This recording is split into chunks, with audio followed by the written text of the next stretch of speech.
Só um minuto.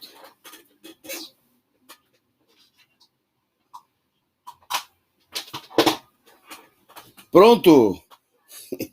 Entrando no ar com mais um resumo do dia. O seu Jornal da Noite da Causa Operária TV. Saindo agora de um panelaço, né, acontecendo aí em várias cidades do país, diante do pronunciamento feito agora há pouco pelo presidente genocida e ilegítimo da República, Jair Bolsonaro, que em um breve intervenção na televisão procurou apresentar que o país está às mil maravilhas. Está tudo muito, muito, muito, muito bom, segundo as palavras do Bolsonaro, e as coisas não só estão boas, como estão cada vez melhores. Bom, mas para falar sobre a realidade, né, sobre o que de fato está acontecendo no país, está no ar o Jornal da Noite da Causa Operária TV.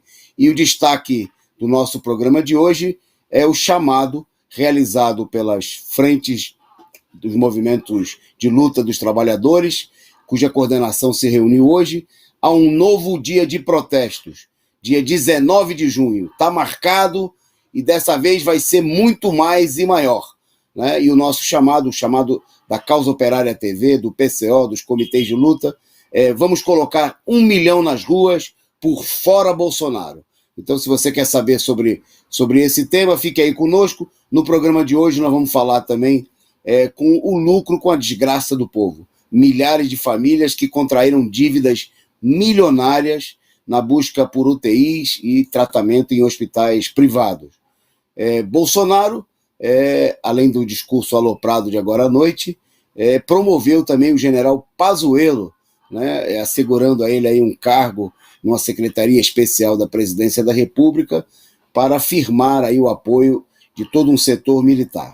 Nós vamos falar também do sucesso aqui entre muitas aspas, da privatização, né, onde a inflação e ameaça de apagão, né, colocam em risco a situação do país.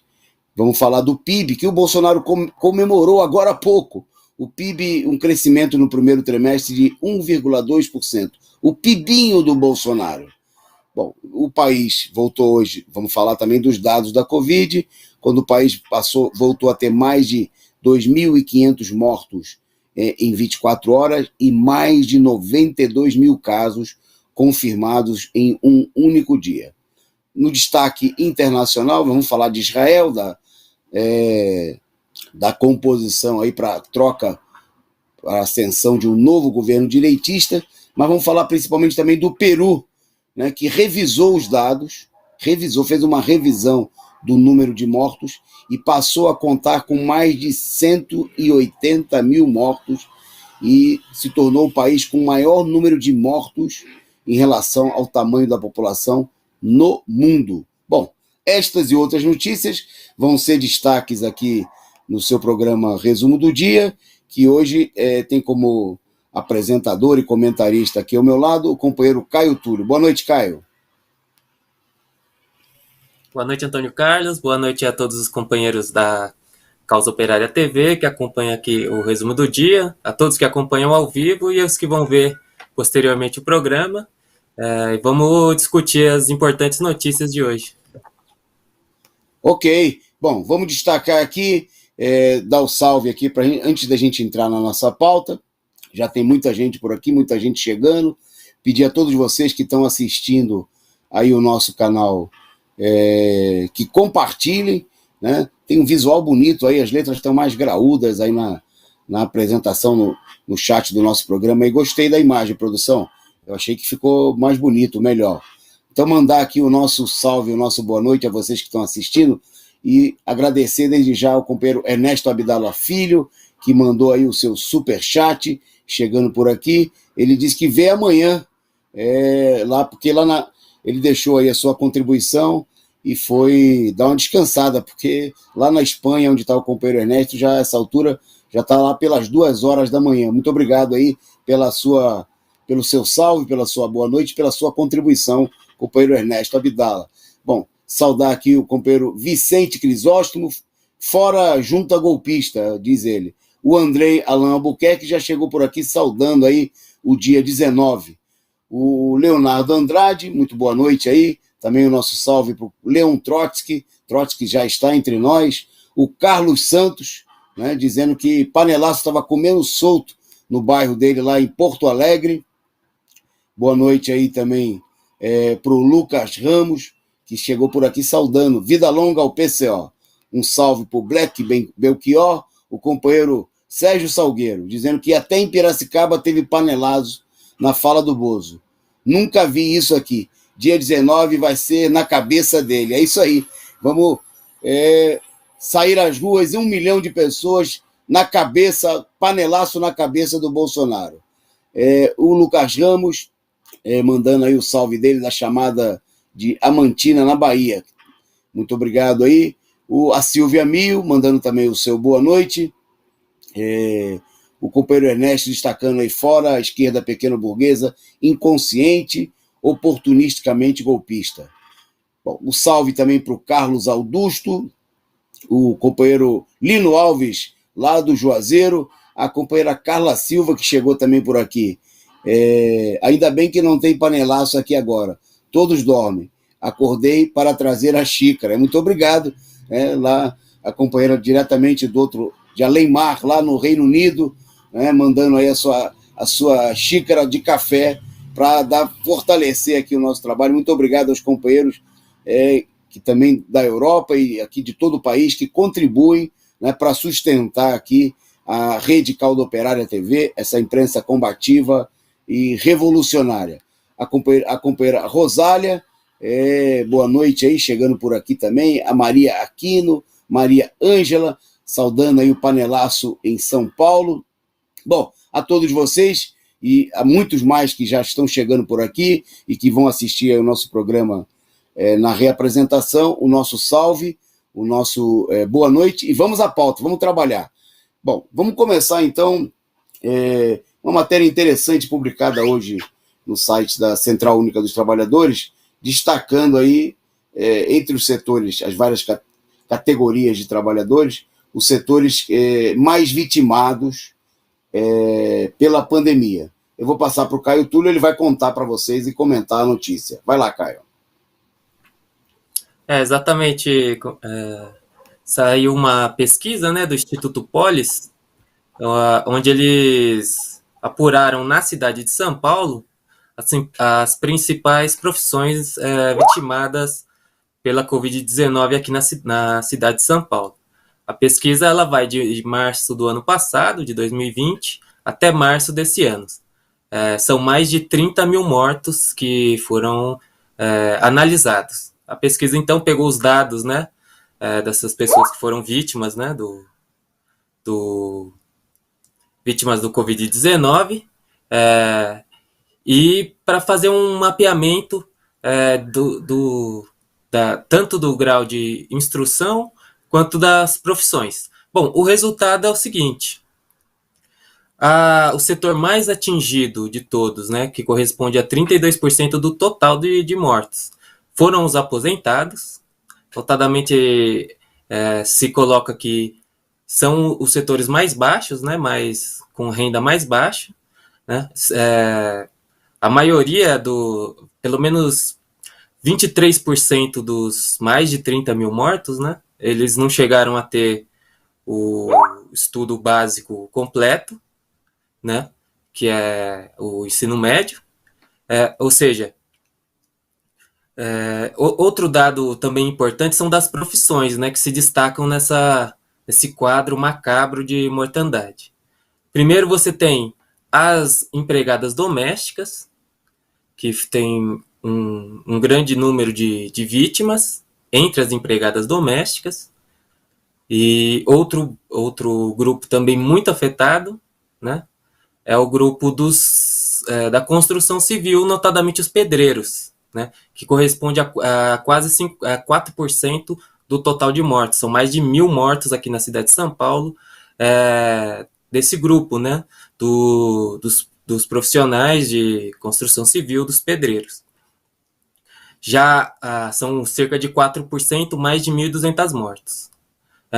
No caso das empregadas domésticas, esse número chega a 2,4% do total de mortos. São as principais atividades atingidas, né, das que foram avaliadas e daqueles que o estudo teve acesso, porque muitas mortes não foram registradas a profissão, né? O estudo indica que muitas dessas mortes elas também são de profissionais, digamos assim, liberais, né? Pessoas que trabalham por conta própria, né? Que estão no mercado informal. Também muitos deles taxistas, motoristas de aplicativo, né? Que corresponde aí na capital paulista cerca de 960 mortos, que é um número extraordinariamente grande. Bom, para a gente ter uma comparação, né? Pegando o caso da construção civil, na construção civil, como eu falei, foram cerca de 4% dos 30 mil mortos, mais de 1.200 pessoas.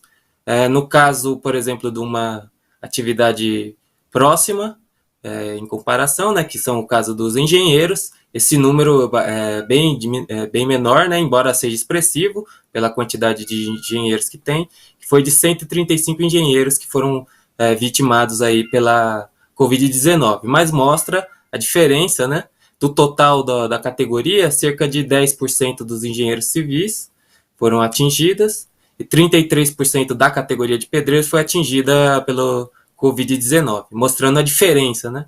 O estudo mostra também que, em grande parte, as vítimas da Covid são as pessoas que não puderam fazer o isolamento social, quer dizer, continuaram trabalhando. Bom, a pesquisa mostra aí que as vítimas têm profissão, né? Têm classe social, são da classe trabalhadora, na sua esmagadora maioria, e mostra também que a política do Fica em Casa, ela é um fracasso completo, com as pessoas que ficaram em casa, porque não mudou nada, absolutamente nada, e com as pessoas que não puderam ficar em casa, que foram vítimas da Covid-19, né? Bom, o quadro é esse e mostra aí que os maiores atingidos da pandemia é a classe trabalhadora.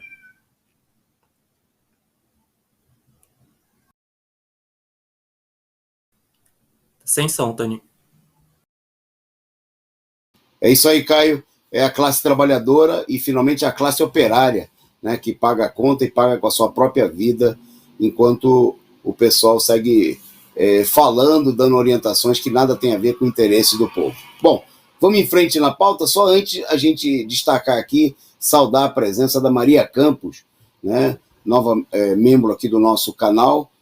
Muito obrigado aí, bem-vindo aí ao canal Causa Operária TV, e faça como a Maria Campos. Se você ainda não é membro do canal, se associe, né, contribua regularmente, ajude a sustentar essa imprensa revolucionária, combativa. Agradecer aí o Leonardo Andrade, que mandou aí o superchat, e ele destaca, dia 19 é 1 milhão nas ruas contra o genocida, diz aí o Leonardo Andrade. Obrigado aí pelo superchat. Bom, seguindo aqui na nossa pauta, vamos destacar agora a situação da crise hídrica. É isso mesmo. Os níveis de reservatórios da região sudeste e do centro-oeste foi em maio o mais baixo para o mês desde 2001. Né? Vocês estão vendo aí essa situação aí, as fotos mostrando os reservatórios num nível muito, muito baixo, né? A situação em toda a região, principalmente na região sudeste e centro-oeste. Só para a gente ter uma ideia, para destacar o seguinte, o armazeno médio nessas duas regiões, no final de maio desse ano, era da ordem de 32%, quer dizer, menos de um terço, né, das suas capacidades. Em 2001, o pior ano de toda essa série histórica, né, o nível chegou a 29,87%. Quer dizer, basicamente, quase que 30% contra 32% agora nesse momento. Né? Você tem aí uma comparação, nesse gráfico que vocês veem aí colocado pela nossa produção, com a situação dos últimos anos, né? Nos últimos 9 anos, 10 anos na realidade, de 2012, né, até agora 2021, sempre em maio. E se vocês olharem, quer dizer, mais ou menos o nível médio nesse período, que é um período de poucas chuvas, né, mas aí se situou na média, a gente poderia dizer, em torno de 50%. Mas nós estamos chegando agora a 32%, claramente aí a ameaça de racionamento, né? Isso não tem a ver simplesmente com a baixa de chuvas, porque é uma situação que já é totalmente previsível, né? Todo ano acontece nesse período do ano. O que nós temos aqui é uma falta de investimentos, né? A política predatória é resultado direto, né, da política de privatização, né, desse serviço, que leva a que não haja investimentos, né, para garantir aí novas reservas, os devidos tratos, a perda que é anunciada, inclusive, que existem aí no vazamento, no consumo, né, totalmente desmedido e fora de controle por parte das empresas, né?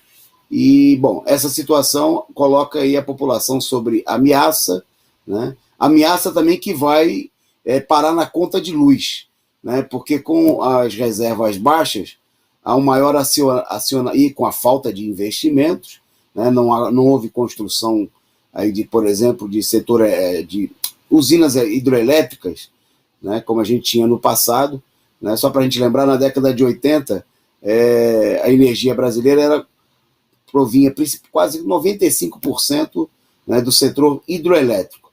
Essa situação foi se modificando ao longo dos anos e agora, toda vez que tem essa crise, como não há investimentos, né, são acionadas aí as termoelétricas, né, que consomem aí combustíveis fósseis e que faz a conta de luz ir lá para cima, né? Os capitalistas privatizam, não investem, destrói o que já foi feito com recurso público e metem a mão no bolso do trabalhador. Aí, quando tem algum problema, nós vamos ver daqui a pouquinho quem é que conserta o problema, né? Porque aí as empresas privadas não querem saber absolutamente de nada, né? É resultado direto dessa política criminosa. Daqui a pouco a gente volta a falar mais sobre o tema. Bom, mas passando a um outro assunto, né? Tem uma outra área também que o pessoal está sofrendo muito, né? E tem gente lucrando com a desgraça do povo. Porque essa área da energia é muito claro que há um lucro, né? Toda essa situação de falta, de baixa dos recursos hídricos, de crise, isso aí aumenta o lucro aí, porque vem a tal bandeira vermelha nas contas de luz e finalmente somos nós, a população trabalhadora, que paga, né? Paga na conta de luz e paga também no aumento dos preços dos produtos, porque a alta energia encarece os preços dos produtos e a gente sofre com a inflação. Bom, mas outra área que uma parcela muito grande da população, né, expressiva da população, está sofrendo é a busca por tratamento médico, né? Como também aí a gente viu uma redução nos gastos públicos, no investimento na saúde pública, quem teve alguma condição, ou mesmo não podendo, no desespero para tentar salvar seus familiares, as pessoas foram buscar aí as UTIs e o tratamento da Covid privado. E aí, o que aconteceu, Caio? Conta aí pra gente. Exatamente. Esses relatos, né, que eu vou contar aqui mostram o caráter extremamente negativo, né, reacionário do sistema privado de saúde. Bom, o sistema privado de saúde ele tem recebido um grande número de reclamações nesse período aqui de pandemia, desde março de 2020 até agora, né? A maioria das reclamações elas dizem respeito primeiro, a falta de cobertura de exames, isso relacionado sempre à Covid-19, né? Os casos mais importantes. Quer dizer, então a pessoa tem um plano de saúde, mas chega no momento, né, que está com Covid, precisa de exames, tem negativa de exames, ausência de rede para a utilização de exames, né, negativa de cobertura de tratamento ou internação.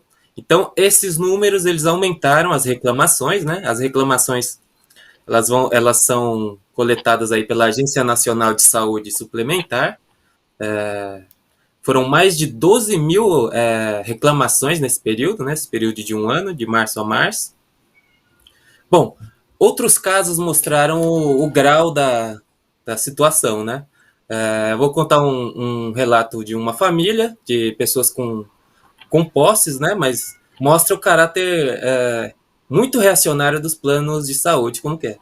O indivíduo tinha um plano de saúde, pegou o Covid, já era uma pessoa de certa idade, né? E ficou em estado grave.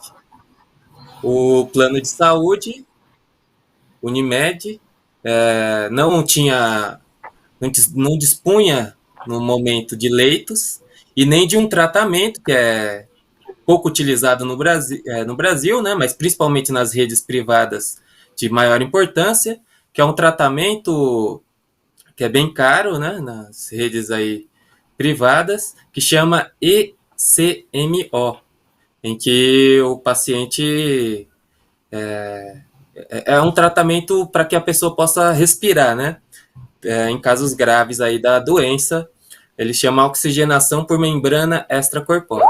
Então, esse indivíduo ele procurou no seu plano de saúde, não tinha UTI, não tinha tratamento. Então, era necessário ser transferido para outra cidade, para São Paulo. No caso ele estava no Paraná.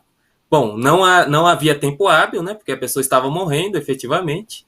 Então a família achou por bem tentar interná-lo no hospital, um hospital famoso aqui de São Paulo chamado Albert Einstein. Bom, de primeiro o hospital pediu 180 mil reais só para reservar a vaga do indivíduo. E mais no final, né, ele acabou falecendo e a família contraiu uma dívida de mais de R$ 1 milhão com o hospital devido ao tratamento. Isso é um caso, mas exemplifica vários outros casos, né?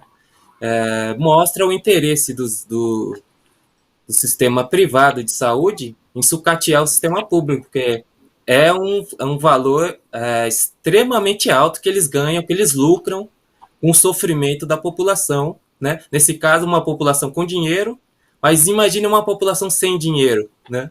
Nem vai entrar na porta do hospital. A gente tem que colocar isso daí. Sempre tem esses discursos de privatização, né? Que a gente vai discutir aqui, já falado da privatização de vários outros ramos, e o ramo da saúde talvez seja o mais drástico, e mostra esses valores, né? Isso não é só do hospital, desse hospital que eu falei, mas é do conjunto dos hospitais de elite, vamos dizer assim, da rede privada, e também os que não são de elite. Quer dizer, é um valor exorbitante, as famílias são obrigadas a fazer o tratamento, né? Porque a pessoa está morrendo, e é um tratamento que tem que ser feito de imediato, não pode esperar, né? E tem que pagar valores milionários, né, pelo tratamento, que é um tratamento que dura um período curto, menos de 15 dias de tratamento, né, porque a doença a gente sabe que ela é muito rápida, né. Então, bom, eu acho que é um pouco isso, né. Há ainda muitos outros casos desse mesmo tipo, né, de pessoas que acumularam dívidas milionárias para conseguir um atendimento. E também outro caráter reacionário é que é uma prática comum nesses hospitais cobrar, né, preços aí de centenas de milhares de reais para receber o paciente. Adiantado, você tem que pagar para que o hospital receba o paciente, né? Uma coisa bárbara, né? E mostra que os hospitais lucram com o sofrimento da população, pelo menos os hospitais privados, né? E os planos de saúde lucram com o sofrimento da população, de um lado, procurando impedir, né, que o indivíduo com plano de saúde usufrua, né, do seu plano, e de outro, daqueles que não têm plano e que têm o dinheiro para pagar, procurando extorquir a pessoa que está numa situação crítica, né, porque ou está ela mesma ou com um familiar com risco de morte iminente. É isso, Tani. Ok. Voltando então, destacando aqui o pessoal comentando aqui toda essa situação de sofrimento, a companheira Carla, né, em relação aí ao primeiro ponto da pauta, onde a gente destacou aí as categorias com maior incidência de morte, né, Ela lembrando aqui, palavras dela, que mandou mais um superchat para a gente, que os sacanas chamam esses trabalhadores de linha de frente, heróis, né? Aí ela fala que isso aí destaca, né, a crueldade, né, que esse pessoal que é colocado aí para morrer, né, continuar trabalhando sem condições de tratamento. Ela fala: heróis, avante, esquerda revolucionária por um governo operário. Dia 19, nas ruas, no Brasil e no exterior. Tá aí. Bom, indo em frente na nossa pauta, vamos dar um destaque aqui na pauta política, político-militar, porque o Bolsonaro resolveu promover, né, o general Pazuello, procurando assim firmar aí a sua base de apoio militar. É bom lembrar que o general Pazuello foi filmado, né, se destacou aí dias depois de estar lá na CPI e mentir adoidado, afrontar a realidade, os fatos, né, discursar lá, fazer discurso a favor do Bolsonaro. Ele foi diretamente para as ruas, né, no que foi chamado aí, a própria imprensa capitalista que procura pressionar o Bolsonaro, destacou aí a afronta que era ao próprio regimento militar, né? Bom, aí, inclusive no dia de hoje chamou a atenção porque um sargento do Exército resolveu aí também participar de atos políticos e surgiu aí inclusive defendendo a melhoria dos salários dos sargentos, né? E muita gente lembrou o seguinte: teria que punir o sargento por essa insubordinação, por essa participação. Amanhã se reúne, estão vendo a imagem aí do alto comando das Forças Armadas, do alto comando do Exército. Bom, mas antes de que o alto comando se reúna, já ontem mesmo o presidente Bolsonaro publicou, né, no Diário Oficial a nomeação do general Pazuello, que ainda está na ativa, né, embora já pudesse ter passado aí a reserva, até se indicou que ele poderia ser colocado na reserva como uma forma de evitar aí um maior desgaste, uma punição, mas nada disso foi feito. Pelo contrário, ele foi promovido, né, recebendo aí o cargo de secretário de Estudos Estratégicos da Secretaria Especial de Assuntos Estratégicos da Presidência da República, com um salário de 16.900. Mas não fique triste, não é que ele vai ganhar só isso de salário, né? Isso aí é o que vai acrescer no salário dele de general, né? E com certeza o general Pazuello vai estar contemplado aí entre os super salários, aquele pessoal que o Bolsonaro autorizou aí a ganhar aí acima do teto, né? Estourar o teto, porque quando é para atender às necessidades com saúde, com educação, com moradia, não pode estourar os tetos. Mas quando é para pagar, né, generais, ministros, presidentes da direita, todo tipo de vigarista e genocida, aí o teto que se dane, o teto que se exploda, né? Bom, o fato é que isso aí mostra, evidentemente, toda aquela conversa fiada de todo um setor da direita e até mesmo da esquerda, né, procurando apresentar uma separação entre o bolsonarismo, né, e a maioria dos setores militares, né, a existência de uma ala democrática, patriota dos militares, é conversa para boi dormir, né, é conto da carochinha, né, é como acreditar em Saci Pererê e mula sem cabeça. Só existe na imaginação, né, e aqui no caso não é imaginação popular, mas é uma campanha mentirosa, né, por apresentar essa realidade que de fato não existe. E o Bolsonaro também, ao mesmo tempo, vai mostrando aí, mancando sua posição de força, né, para garantir aí o apoio da base reacionária, fascista, golpista, né, inimiga do povo, repressora, que lhe apoia, e de um setor da própria burguesia que, para quem ele procura se apresentar como assim, um candidato de força, né, que consiga defender os interesses do imperialismo e dos setores mais reacionários do país contra o povo brasileiro. Bom, mas vamos voltar, vou devolver para o Caio para a gente voltar ao tema do sucesso da privatização, né? Nós falamos aqui da elevação da situação da crise hídrica. A produção até separou para a gente aí, tem um quadro que fala justamente da bandeira, das bandeiras, né, na conta de luz, né, que é essa situação que nós estamos submetidos aí desde a privatização das companhias energéticas, né? É a bandeira verde que quase nunca existe, é aquela que você quase nunca vê, né? É como encontrar a bandeira verde na torcida do Corinthians, é difícil. Então a conta de luz quase nunca, né, está na situação de bandeira verde. A bandeira que é quando não há alteração no valor, né, quando você paga aquilo que seria normal pagar pela conta, né? Isso aí acontece em raros momentos. A bandeira amarela, bom, aí vai elevando o nível, né? Tem bandeira vermelha de patamar 1 e patamar 2, né? Quanto você vai mudando de bandeira, né, vai tendo um acréscimo na sua conta de luz. E é interessante porque a empresa, né, que toma conta da energia, ela deveria se preparar para todas as situações, teria que ter investimentos, mas não, é só assaltar o contribuinte.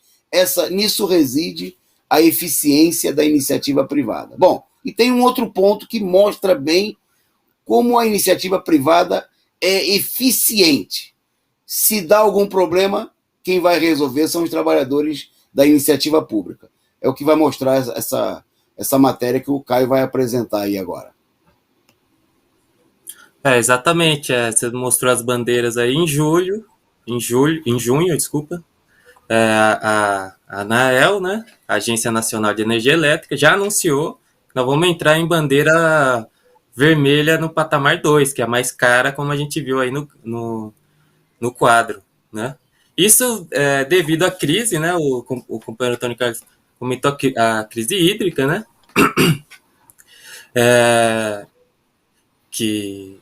Inclusive, nós estamos sob o risco de apagão novamente. Esse risco é um risco real, né? Que está sendo discutido. Bom, os trabalhadores da própria Eletrobras, eles vêm denunciando que há todo um desinvestimento, né, uma precariedade, um sucateamento, né, da empresa, justamente porque a gente tem o PL 1031 da privatização da Eletrobras, que é a entrega, né, da empresa que tem pelo menos aí 30% da energia do país, que ela opera, né, ela produz 30% da energia do país, com 44 linhas de transmissão. Bom, os próprios trabalhadores mostram que essa situação de bandeira 2 e por conta dessa seca, né, na verdade ela não é por conta da seca, mas é por conta da falta de investimento, de planejamento do governo golpista que se estabeleceu desde 2016 com um golpe de Estado, né? Então eles denunciam que desde 2016, com Michel Temer, com o golpista Michel Temer, da mesma maneira com Bolsonaro, não houve nenhum tipo de planejamento e não houve, porque essas secas são recorrentes, né? Não houve nenhum tipo de investimento na empresa, absolutamente nada, e agora a gente chegou numa situação crítica em que se fala novamente em apagão, como nos anos do FHC, né, nos anos 90, nos anos do neoliberalismo mais radical, que nós estamos voltando a ele agora, que houve um grande apagão no país. A gente está sob o risco do apagão e nós estamos aí com o aumento da tarifa de energia que já vai ocorrer, né, a partir de agora, né, de junho. Os trabalhadores e outros especialistas também denunciam que isso daí vai, como o companheiro Antônio Carlos falou, vai acarretar numa inflação generalizada, né, um aumento da inflação nacional, porque isso tem um impacto em quase todos os produtos industriais e quase todos os produtos têm um impacto. Segundo os trabalhadores também, caso a Eletrobras, né, que é uma importante empresa aí na área de fornecimento de energia, seja privatizada pelos 20 anos, né, como diz o PL, seja entregue pelos 20 anos para a iniciativa privada, isso vai acarretar, por meio de alta da tarifa, vai aumentar ainda mais, pelo menos 600 bilhões, né, que vai ser os trabalhadores brasileiros, o povo brasileiro, né, que vão pagar aí para essas empresas que vão, caso ocorra, assumir, né, por essa concessão por 30 anos, na verdade, não é 20, é 30 anos. Bom, e a inflação que vai ser impactada pelo aumento da energia. Isso daí tudo tem a ver com a política do governo neoliberal de privatizar o setor, de desinvestimento, de falta de planejamento, né? Deliberado, né? Não é incompetência também, mas é deliberado, né? Nem se eles quisessem eles conseguiriam, mas deliberadamente eles não querem investir nas empresas estatais e no setor, um setor que é estratégico, que é o da eletricidade, né? É um crime privatizar isso daí também, um crime contra a soberania brasileira, né? E, bom, a questão é essa, né? A gente está vendo o setor tão importante como o setor elétrico sendo sucateado, privatizado, com risco de voltar aos anos 90, com um apagão, com racionamento de água, ou de luz, com agora alta na tarifa, em que o povo brasileiro já está extremamente endividado, a gente já falou em jornais anteriores, e agora com a alta da tarifa, que já ocorre a partir de agora, por conta da política do governo Bolsonaro. Acho que é essa questão. Ok, vamos em frente então, seguindo aqui na nossa pauta. Vamos entrar agora de novo no tema econômico, né? Porque o presidente ilegítimo usou aí da rede de televisão para comemorar, né? Soltar fogos aí, porque ontem o IBGE anunciou aí um crescimento do PIB, né, da ordem de 1,2%. Um crescimento para lá de pífio e quase nada significativo. Tem um quadro que mostra aí a variação nos últimos trimestres, né, até para a gente entender, né, um primeiro entendimento. Primeiro que na comparação, se a gente olhar, né, o PIB chegou a cair aí em apenas 2 trimestres no ano passado, no primeiro e no segundo trimestre, né, no acumulado aí caiu cerca de 12%. Né? Quer dizer, o crescimento que aconteceu nos últimos trimestres, nos últimos 3 trimestres agora consecutivos, sequer recuperam, né, a queda, né, porque como essa queda é de 12%, você teria que ter uma elevação aí de 13%, 14%, 15% na soma para recuperar e, de fato, você ter um crescimento. Né? Não é isso, evidentemente, o que aconteceu. Está longe de ser verdade. Né? Para a gente entender, com esse crescimento de 1,2%, esse crescimentinho, o que acontece é uma recuperação que leva a que a gente chegue aí a um PIB de cerca de 2 bilhões, 2 trilhões e 48 bilhões, né? Segundo dado do Sistema de Contas Nacionais, divulgados pelo próprio IBGE, quer dizer, para um órgão oficial. Né? Com esse crescimento, com esse PIB de pouco mais de 2 trilhões, a gente volta ao patamar do quarto trimestre de 2019, né? No período anterior à pandemia. Mas só para a gente ter uma comparação, né, isso aí está abaixo, né, do ponto mais alto da atividade econômica do país, que tinha sido alcançado lá no primeiro trimestre de 2014. Quer dizer, o Bolsonaro está comemorando uma situação, né, que é inferior, né, ao final do primeiro mandato da presidenta Dilma, justamente quando a burguesia, aí nós vamos ter a partir do final de 2014, principalmente no ano de 2015, o início de uma intensa campanha golpista, né, da qual o Bolsonaro era só uma pequena engrenagem, mas que toda a direita, né, os pais do Bolsonaro, o PSDB, o DEM, o MDB, esses que agora fingem que não tem nada a ver com a responsabilidade com a situação, que esses setores levaram o país aí a um profundo, a um enorme retrocesso. Né? Quer dizer, é só para destacar, para ficar bem claro, né, não tem nada para comemorar. Né? Há um esforço da burguesia de procurar apresentar isso aí como o sinal de uma retomada, de uma perspectiva positiva para o conjunto do ano, mas isso aí é chuva, é uma pequena chuva num dia de sol muito forte, né? Não, a gente vê isso aí, os dados mais importantes para a população é a queda do nível de emprego, né, que continua caindo, né? Ontem a gente viu também essa semana aqui um destaque que houve um crescimento do número de abertura de negócio, o que só mostra o desespero de uma parcela da população que sem emprego, né, muitas vezes é obrigada a gastar os poucos recursos que amealhou aí do fundo de garantia, das suas contas rescisórias, para abrir negócios que, na sua maioria dos casos, não vai levar a lugar nenhum, né?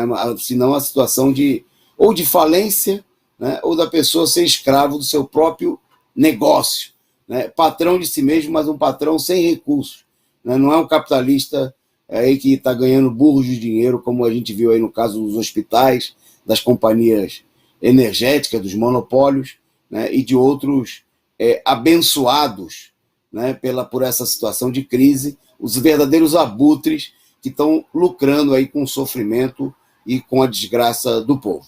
Bom, um outro dado sobre essa situação diz respeito à produção industrial, que mostra, evidentemente, que nós não estamos numa situação de crescimento de conjunto. O Caio vai falar sobre esse tema. A produção industrial brasileira, ela, pela terceira vez, né, consecutiva, apresenta uma queda agora no mês de abril. A queda é de 1,3% nesse mês de abril. Desde fevereiro, né, a produção industrial vem em queda. Né, em fevereiro você teve uma retração aí de 1%, em março foi maior, de 2,2%, e agora registrou 1,3%. É um dos piores resultados, né, dos últimos anos. Está abaixo, aí, bem abaixo do patamar pré-pandemia.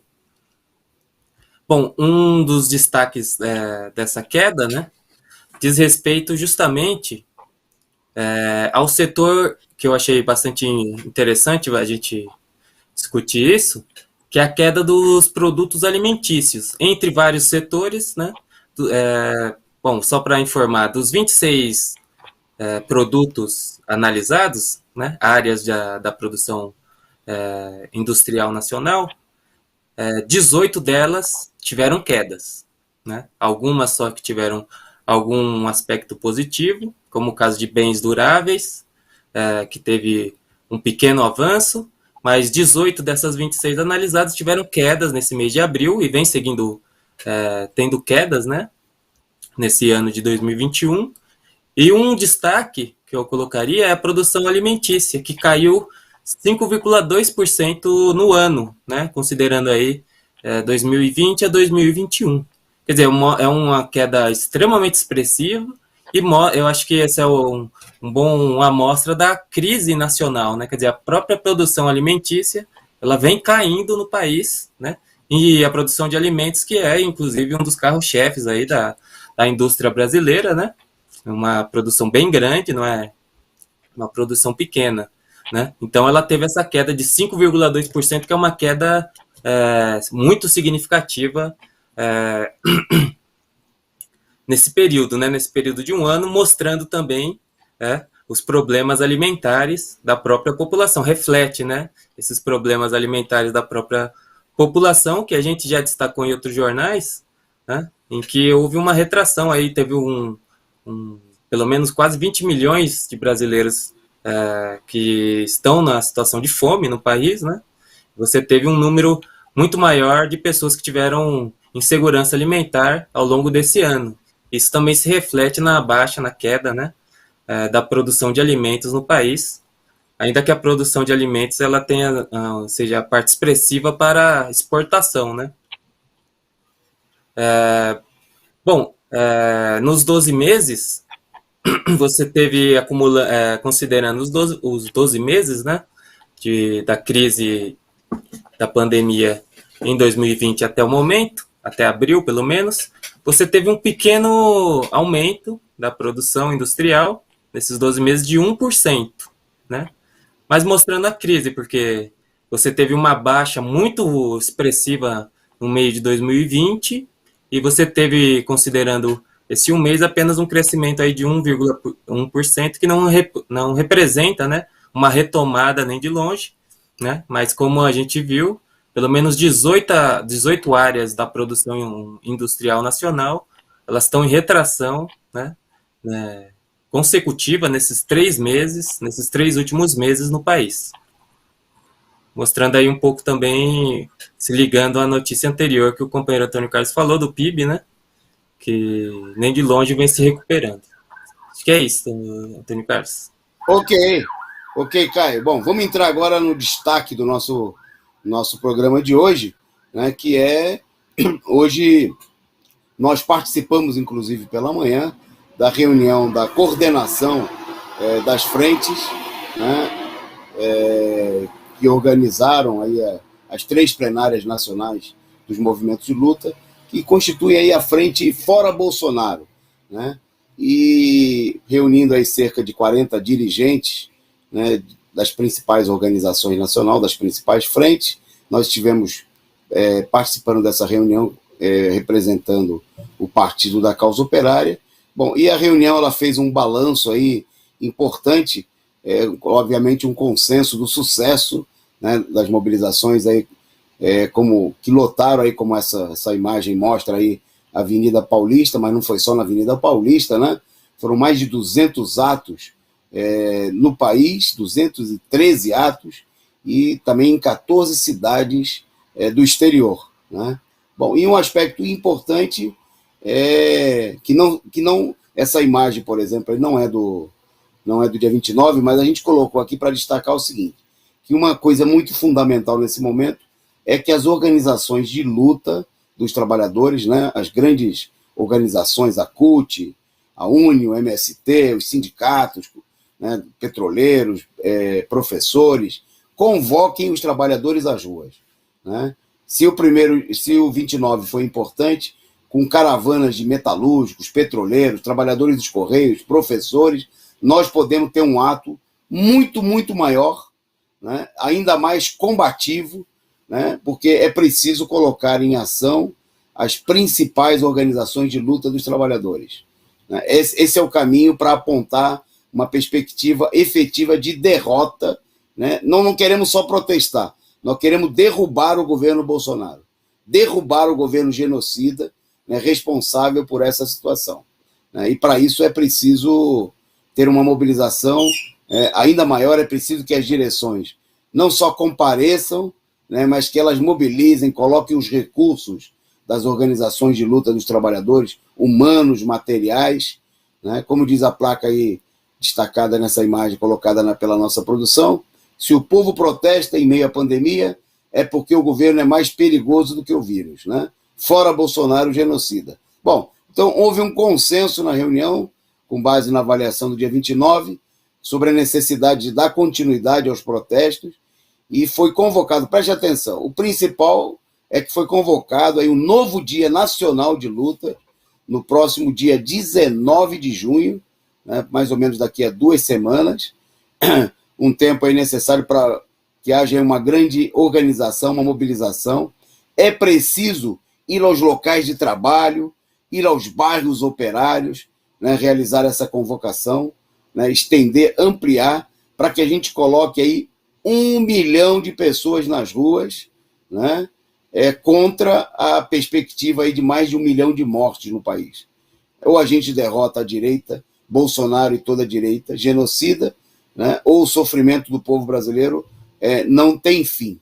Então, a reunião, depois de um debate aí sobre datas, já que havia setores, ao nosso ver, de maneira equivocada, defendendo fazer os atos, por exemplo, nos domingos, né, querendo colocar os atos no momento de uma menor movimentação de pessoas nas ruas, o que é uma ideia muito estranha, né? A gente já viu essa ideia estranha em algumas cidades que realizaram atos 8 horas da manhã, 9 horas da manhã, né, num horário totalmente impróprio, até porque tem muitos setores que trabalham no sábado, né? É preciso convocar os atos aí para os horários que permitam, mesmo aquelas parcelas da população trabalhadora, né, que trabalham sábado. E nós vimos agora aqui, né, entre os setores mais atingidos pela pandemia, trabalhadores da construção civil, trabalhadores domésticos, tudo gente que trabalha ao sábado, pessoal do comércio, né? Então, convocar os atos para levar os trabalhadores para os atos, né? O ato não é para a esquerda, né? O ato ele já furou a bolha, né?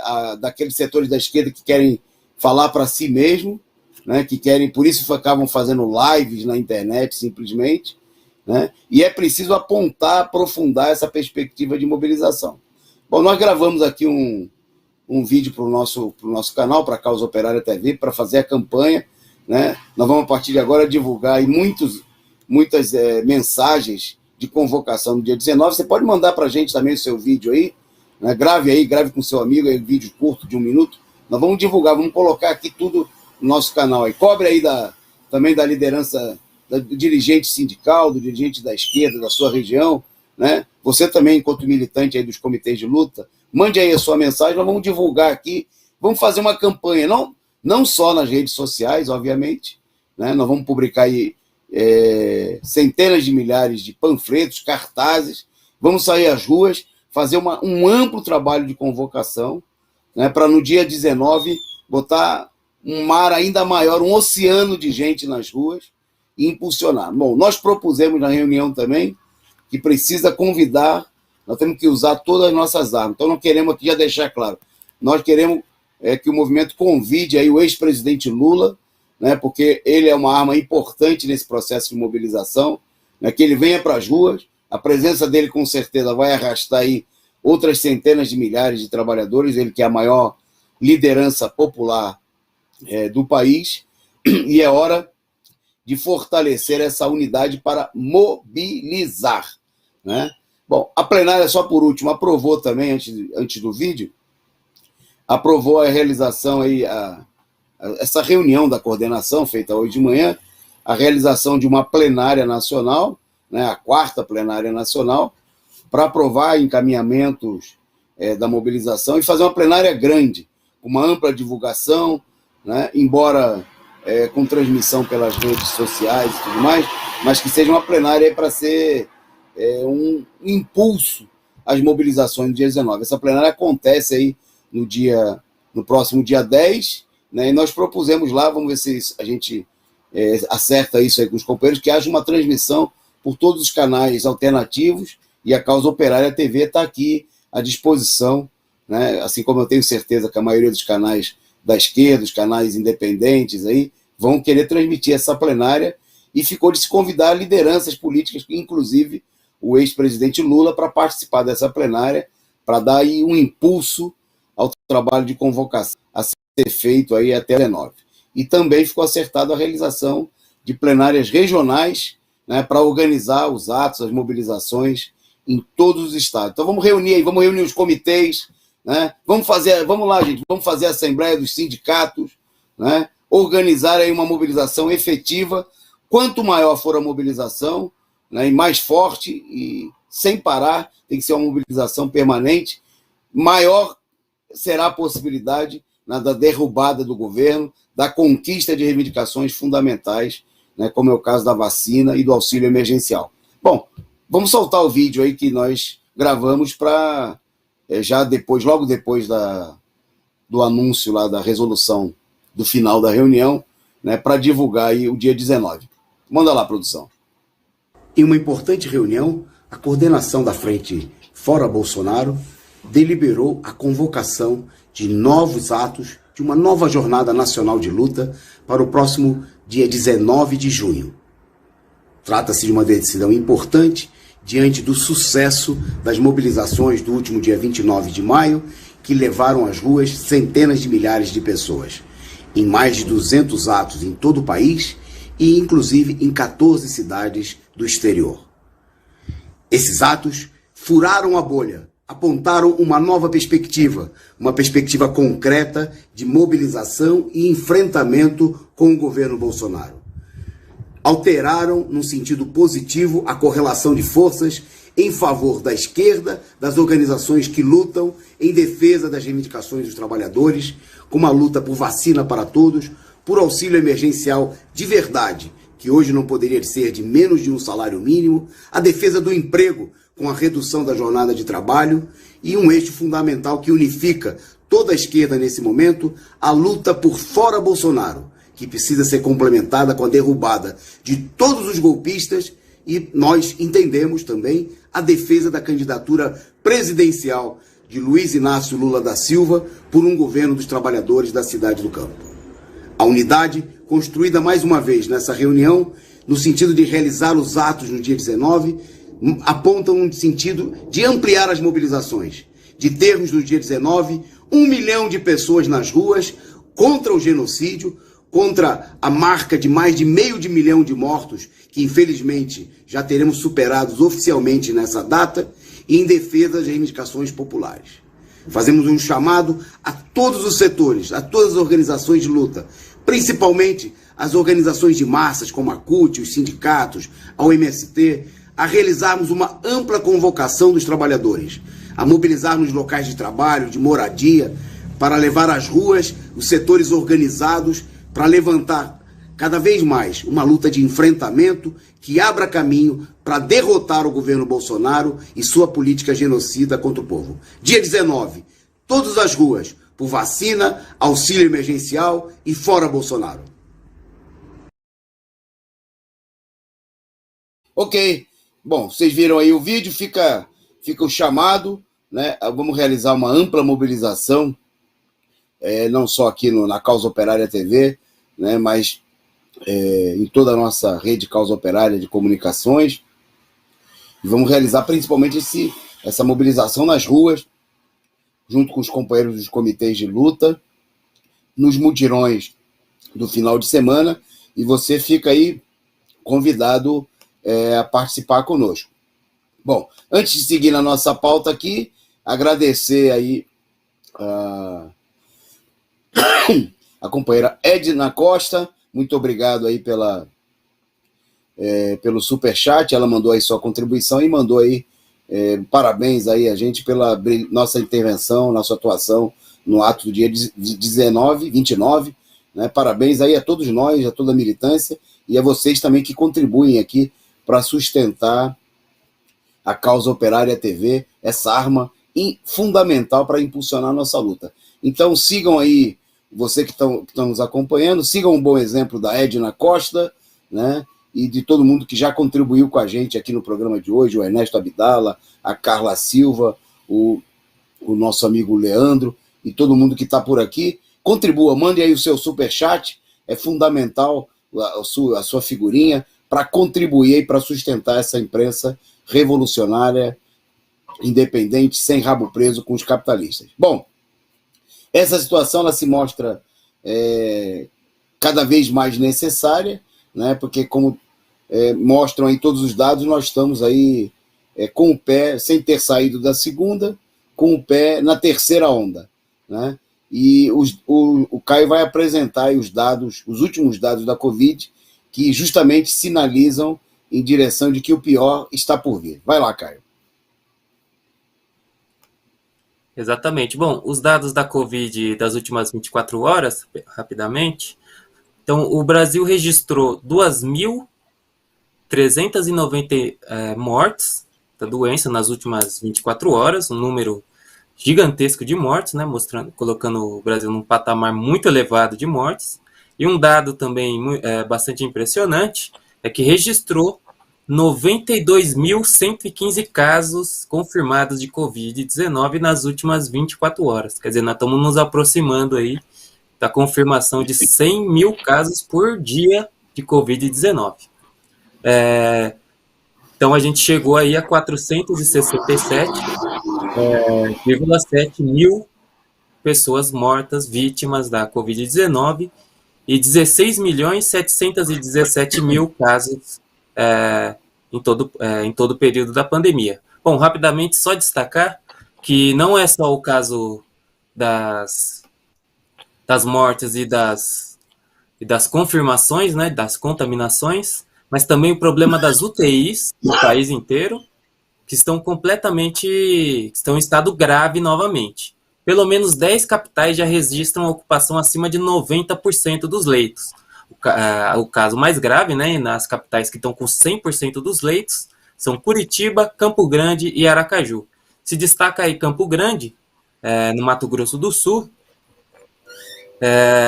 O estado do Mato Grosso do Sul, por exemplo, ele está incrivelmente com 105% de ocupação dos leitos. Isso porque eles tiveram que arrumar leitos improvisados, né, rapidamente, por conta da demanda enorme de pessoas que precisam de internação vítimas da Covid-19. Então, eles arrumaram alguns leitos a mais, né, improvisados, né, e a demanda já ultrapassa a quantidade de leitos oficiais que o Estado tem.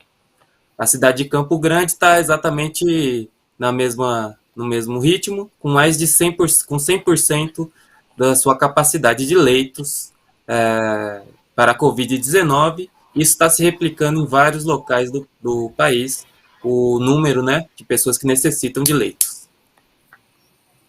É isso. Nós temos aí a situação, o país inteiro aí pintado, mapa pintado de vermelho, né? Esse aí que a produção vai colocar aí para a gente aí, com a taxa de ocupação aí superior a 80% na maioria das regiões do país. É uma situação que se agrava no momento que nós estamos entrando no período mais rigoroso do inverno, quando tende a crescer já naturalmente, o período do maior número de doenças respiratórias. Por exemplo, há uma incidência em tempos normais já de muitas mortes por pneumonia, né, mas a situação se vê agravada pela pandemia, sem testes. Bom, o Brasil continua estacionado aí, pouco mais de 10% da população vacinada com as 2 doses da vacina, né, quando seria necessário, como reconheceu o próprio presidente do Instituto Butantan na semana passada lá na CPI, que precisaria chegar a 75%, né, da população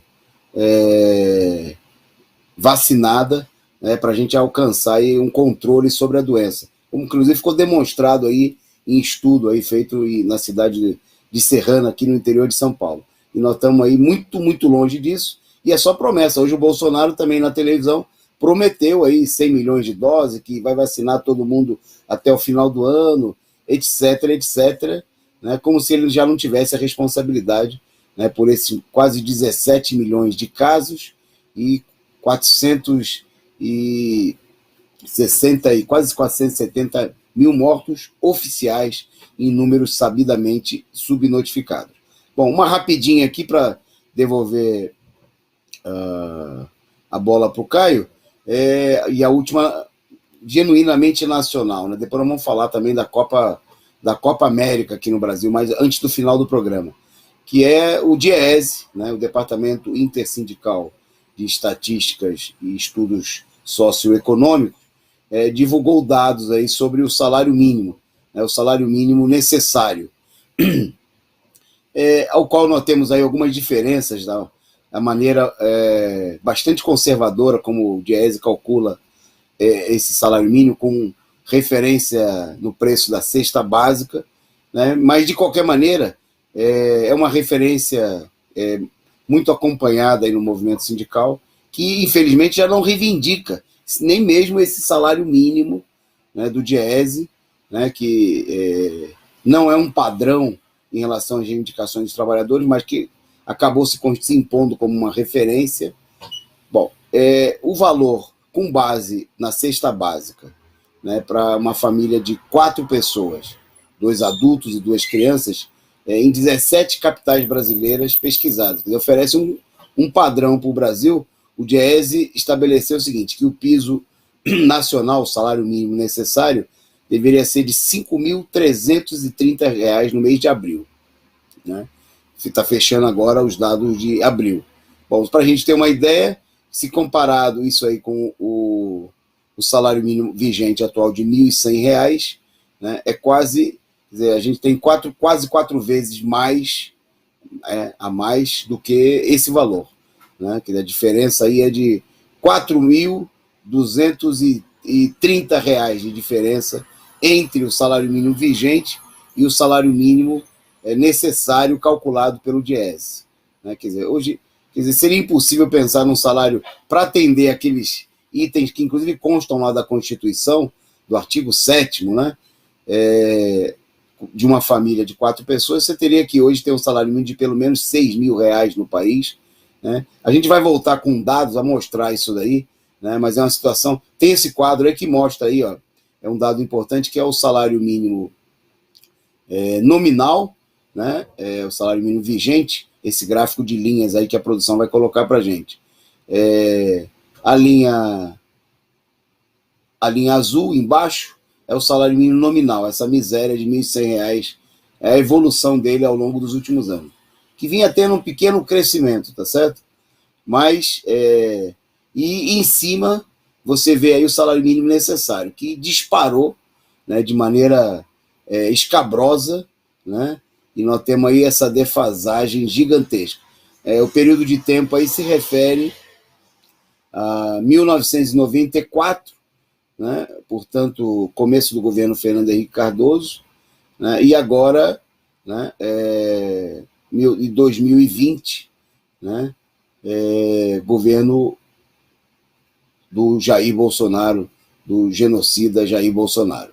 Bom, tá aí. É preciso essa reivindicação, o problema do salário mínimo, sem dúvida nenhuma, é uma das questões fundamentais, né, do regime de escravidão que nós temos no país, né, em que o trabalhador sequer, né, tem como salário aquilo que seria suficiente para alimentar, já não porque já com o preço da cesta básica para uma pessoa, né, nessas capitais aí, em média, custando cerca de R$ 700, quer dizer, o salário mínimo não dá nem para comer no Brasil, né? É uma situação de verdadeira indigência. Bom, avançando na nossa pauta, vamos aqui para a nossa pauta internacional, né? No meio da pauta internacional, nós vamos falar da Copa América daqui a pouquinho.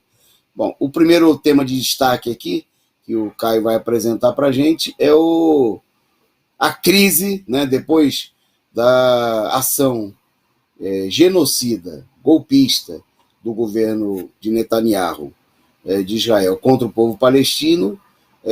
A crise se aprofundou, né? Foi uma das últimas tentativas do governo lá de parar a crise, e a oposição, né,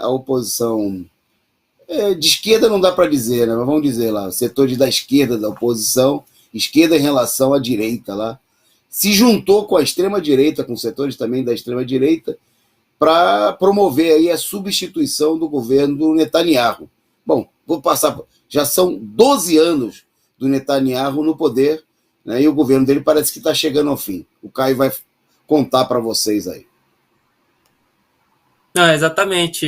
A oposição confirmou hoje, né, que formou a coalizão, uma coalizão de partidos que vão desde a extrema-direita, com o antigo aliado do Benjamin Netanyahu, Naftali Bennett, não sei se é assim que se pronuncia, mas que é do chefe do partido da extrema-direita, né, Yamina, e com outros elementos da direita, e que, inclusive, se estende aí até setores políticos, né, do movimento árabe.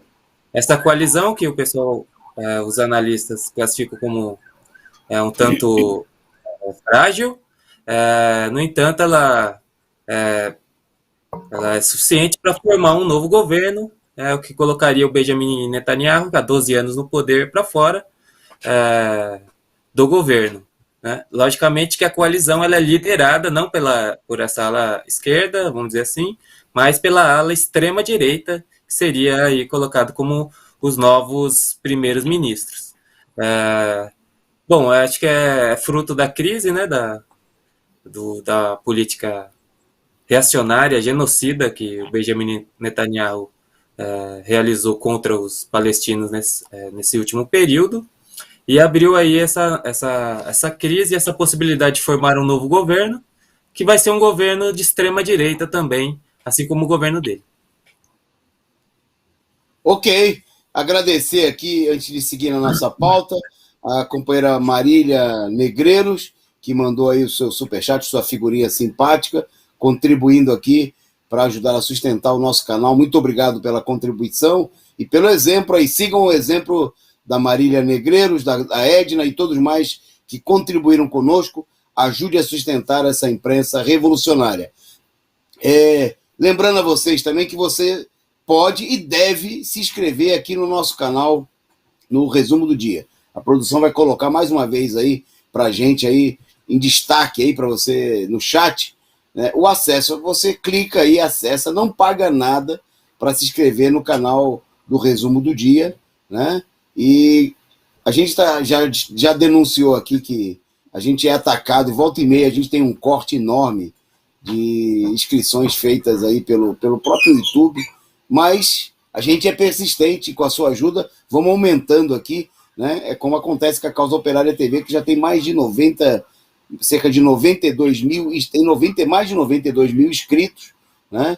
Então vamos escrevendo aqui, e toda vez que a gente acumular 100 inscritos aqui, a gente vai sortear um brinde, né, para vocês, entre o pessoal inscrito aqui no nosso canal. Então se inscreva aí, né? Não paga nada para se inscrever, mas se você quiser contribuir aqui no Superchat ou tornando-se membro do nosso canal, a gente agradece muito. Para se inscrever, você clica aí nesse retângulozinho azul, né, que tem aí na sua telinha, na área do chat, do bate-papo, lá em cima, né? Você clica, vai para o link lá, faz a inscrição, não dói, não custa nada, e você ajuda a fortalecer aqui a nossa imprensa.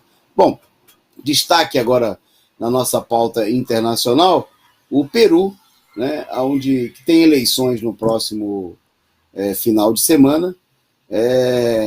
Bom, e a crise em torno dessa notícia agora mostra muito bem porque que um candidato da oposição, um candidato relativamente de esquerda, com posições muito reacionárias, né, mas ele ganhou a eleição no primeiro turno e, bom, está na disputa, apesar de uma ampla frente da direita para tentar impor a candidatura neoliberal da Fujimori. Mas mostra a situação, a gravidade da situação, o desespero do povo peruano.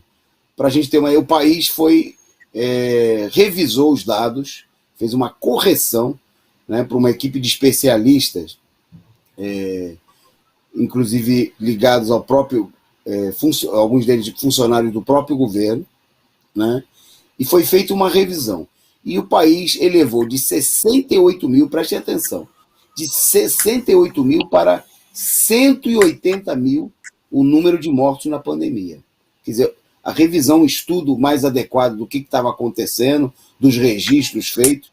É uma situação que ninguém quer fazer aqui no Brasil, mas que seria necessário, né? A gente só vê lá a CPI ficar em conversa fiada, discurso para aqui, daqui e para lá, né? Mas há aí uma unidade, a gente vê inclusive os números divulgados pelos governos estaduais, que fingem fazer oposição com o governo Bolsonaro, eles são aí semelhantes, né, com os números falsificados pelo governo central. Bom, mas no Peru, quer dizer, os números saltaram de 68.053 mortos para 180.764 mortos. Bom, e com esse número, o país passa a ter a maior taxa de mortos por 100 mil habitantes de todo o mundo. Quer dizer, o Peru é o país que tem mais mortos por 100 mil habitantes. Quer dizer, considerando-se o tamanho da população, o Peru é onde mais morreu gente em termos percentuais, né, relativamente ao tamanho da população. Quer dizer, o que mostra aí a crise, a enorme crise que o país está metido, né, isso aí na semana das eleições, né, eleições aí que nós vamos voltar a esse tema da eleição no programa de amanhã, né, e nos programas do final de semana vamos acompanhar de perto aqui no nosso canal. Bom, vou passar para o Caio para ele destacar aqui o último assunto do nosso programa, dele apresentar aqui no nosso programa de hoje, que é o tema Copa América. E aí, Caio? A direita mergulhou aí numa campanha, a direita golpista, comandada pela Rede Globo, numa super campanha contra a Copa América. A TV Globo, que é a favor das Olimpíadas, do Campeonato Brasileiro, da Copa Libertadores, de tudo aquilo que a Globo transmite, agora está contra a realização da Copa América no Brasil, né? Exatamente. Bom, o tema da Copa América, ela foi, assim como a posição que o companheiro Antônio Carlos destacou, né, da imprensa capitalista e de setores da burguesia, ela também reverberou muito em setores da esquerda, né, que colocaram aí a Copa América como ou a luta, entre aspas, né, contra a Copa América como uma nova luta nacional. Bom, nós vamos chamar um companheiro aqui, o companheiro Henrique Arias, que abordou o tema, né, o companheiro que apresenta aí na Zona do Agrião, canal de esportes aqui da Casa Operária TV, e ele tratou desse tema na coluna dele, uma coluna também especializada no tema. Então a gente vai chamar o vídeo do companheiro Henrique Arias, que trata desse tema interessante e curioso do ponto de vista da esquerda e da própria burguesia, que convergem, né, a posição. Chamar o vídeo do que há de mais podre aí no futebol, sendo elogiados por conta do posicionamento contra a Copa América. Okay. Bom, primeira coisa que nós devemos dizer que o pessoal da esquerda precisa ficar mais atento do que está acontecendo, né? Trata-se aqui, toda essa histeria provocada pela direita, que quer retomar o controle da situação política depois das manifestações de sábado, né? Desviando o foco de uma ampla mobilização que está sendo feita contra o Bolsonaro, desviando o foco para questões secundárias e, mais ainda, tentando retomar o controle desse político, dessa indignação contra o Bolsonaro, por meio da questão, novamente, de quem seria a favor ou contra a questão da pandemia, né? Ou seja, nitidamente uma manobra que está sendo impulsionada pela direita golpista tradicional e que, novamente, a esquerda caiu de cabeça nessa política, né? Mais ainda, não devemos dizer o seguinte, que se colocar contra a Copa América, além de reforçar uma confusão total no momento em que a população está querendo sair às ruas para derrotar o Bolsonaro e para exigir, né, reivindicações populares, mais do que gerar uma confusão, isso daí também é um terreno em que vai ser facilmente manipulado pela direita, né, procurando mostrar que a esquerda não gosta de futebol, que a esquerda é antipopular, que eles estão preocupados aí em fazer um joguinho contra o Bolsonaro, né, e passar essa impressão para a população. Eis aí também a manobra, né, o fundo da manobra do Bolsonaro, né, procurar retomar reagrupar a sua base social, né, em torno dessa falsa polarização que seria quem é a favor da Copa, quem é contra a Copa, né? Então, a primeira palavra aqui que nós devemos dizer sobre essa questão, e depois vamos analisar, né, todo o desdobramento da coisa, é que essa ideia da Copa América, né, de ser contra a Copa América, vai apenas beneficiar, de um lado, a direita golpista, a direita tradicional golpista, que procura retomar o controle político da oposição, né, genericamente falando, a Bolsonaro, né, e, por outro lado, do próprio Bolsonaro, que vai procurar reagrupar sua base social depois da mobilização gigantesca de sábado, né, fazendo demagogia com o futebol e com a Copa América. Portanto, a esquerda precisa manter o seu foco de reivindicações. A esquerda precisa ser popular, precisa levantar a palavra de ordem, continuar levantando a palavra de ordem de vacinação em massa, de auxílio emergencial, né, de fora Bolsonaro, de fora todos os golpistas, e por aí vai. Isso é popular. É para isso que o povo está na rua, né? Não vamos aqui cair nas confusões, né, brotadas pelos setores da direita, né, que estão procurando aí retomar o seu controle da situação política, quando, né, nós vimos que no sábado essa mobilização é capaz de impor uma derrota.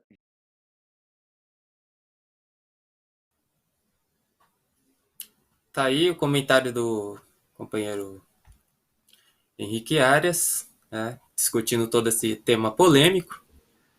Bom, mas eu vou passar aqui para o companheiro Antônio Carlos para ele colocar aí a última notícia do dia. Nós vamos encerrar. Já deu a nossa hora. A produção aqui mandou um recado que não dá para pagar hora extra para o pessoal, para a equipe.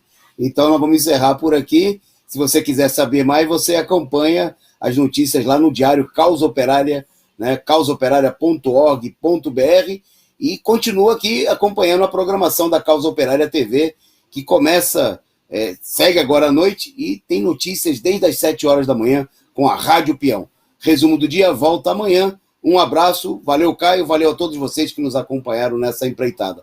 Valeu produção, sob o comando do companheiro Gabriel. Não é Anjo, mas é Gabriel. Boa noite.